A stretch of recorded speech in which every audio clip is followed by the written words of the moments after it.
when the boss talks gossip. Okay, let's unpack this. Today, we're embarking on a deep dive. Right. We're looking into the latest headlines about, well, two huge Hollywood names, Jennifer Lopez and Ben Affleck. Always in the spotlight, those two. Exactly. And you, the listener, have sent us quite a stack of sources, articles, reports, different insights. And they paint this really fascinating picture. Sometimes it seems contradictory, actually. Yeah, that's often the case with these things. It covers their sort of evolving family dynamics, their lives after the separation. Right. So our mission really is to pull out the key bits of information, the important nuggets. Cut through the noise a bit. Yeah, cut through the noise and try to figure out what might actually be happening in their very public world. And what's so interesting here, I think, is how these sources really let us see that that intricate dance. Between what? Between their personal relationships, the private stuff, and the public personas they have to maintain. Yeah, that constant balancing act. Exactly. We'll be looking at everything, like how their kids are navigating these new dynamics. That's a big one. Definitely. And also the sort of complexities of untangling shared assets, that mansion, for instance. Oh, we'll get to that. And even the strategic choices they're making right out there in the glare of the spotlight. Which raises a huge question, doesn't it? It really does. How do public figures like them handle such massive personal changes?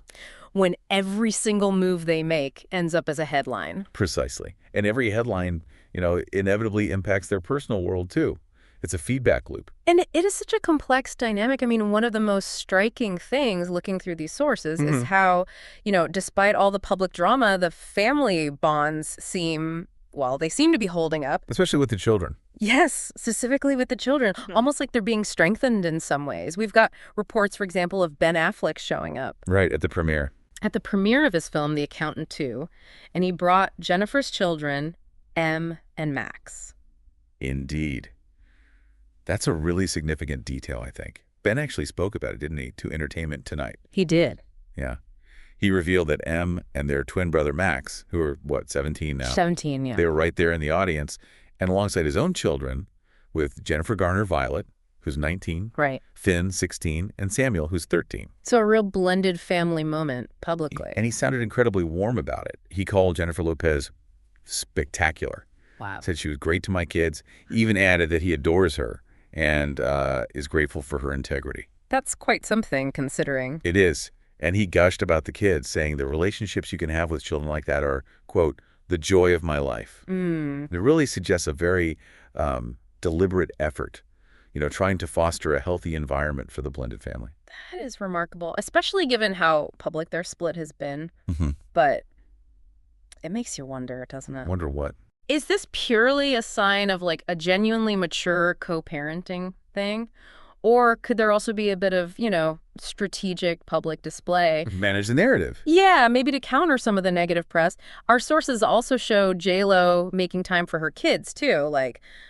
taking Emmy to the dance studio. Exactly. Inviting her child, Em, to a dance studio in L.A. just recently. That's a great question, actually. And the sources, they kind of hint at both possibilities, perhaps. Okay. Regarding Jennifer and Emmy, the description really paints a clear picture. It looks like a simple mother-child bonding moment. Right. Just hanging out. Pretty much. Yeah. One article even referred to Emmy, who uses they-them pronouns, as a nepo baby. Ah, right. That term. Yeah, nepotism baby. Kids of celebrities who might benefit from their parents' fame. It's a small detail, maybe, but... But it says a lot, doesn't it, about the constant public lens these families are under. Absolutely. Apparently, Emmy wasn't even there to, join the dance class or anything. Just to be with her mom. Just to be with their mother.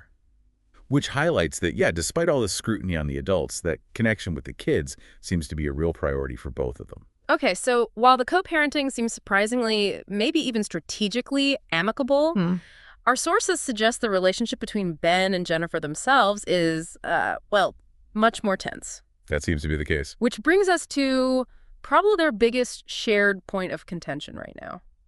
That enormous Beverly Hills mansion. The mega mansion. Yeah, this is where the financial side gets really complicated. Definitely sharp focus here. Absolutely. I mean, they finalized their divorce when?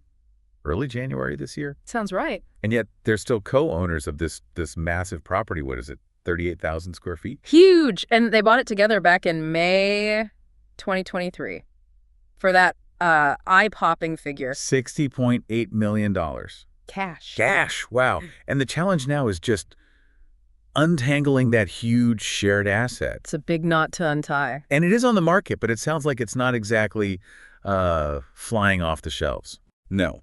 After they went public with the separation, they listed it, but for even more, right? Yeah. Like $68 million. $68 million. Ambitious. Very. But our sources are revealing a pretty recent and, well, quite significant price drop. They slashed it. They did. Just last month, apparently. The asking price was cut by more than $8 million. $8 million. Down to $59.95 million. Right, so that's actually almost $1 million less than what they originally paid for it. Exactly. Yeah. Less than they paid. And what's particularly revealing here, potentially, is the alleged motivation behind this price cut. An insider apparently told DailyMail.com that Ben is reportedly willing to go to, and this is the quote, humiliating extremes. Humiliating extremes. To push the sale through, basically to put his disastrous and short-lived marriage, their words, out of mind. Humiliating extremes. I mean, that phrase really hammers home the personal cost of untangling all this, doesn't it? It really does. Especially when you think they only got married in July 2022. And Jennifer cited irreconcilable differences going back to April 26, 2024, when she filed for divorce just, 2 years later? Barely 2 years. It's a very quick turnaround for such a massive shared asset. It really is. It's almost like a real-life game of high-stakes Monopoly. Yeah. But where the properties actually lose value the second the relationship goes sour. It's a pretty fitting analogy, actually. And unlike Monopoly, there's a whole lot more emotional capital tied up in this. For sure. Okay, shifting gears a bit from that, our sources also dive pretty deep into Jennifer Lopez's sort of post-split strategic moves. Ah, yes, the American Music Awards. Particularly at the AMAs, yeah. It sounds like she really tried to make a statement, make a splash, but the reaction was, well, mixed. This seems like a classic example, doesn't it? Yeah. Public figures actively trying to manage their narrative after a big event. Totally. So Jennifer hosted the AMAs, and she performed this opening medley. Right. Which apparently included some controversial elements, like a, quote, lesbian kiss with a female dancer. Okay. And that act, according to the sources, led some fans to brand her as desperate. Ouch.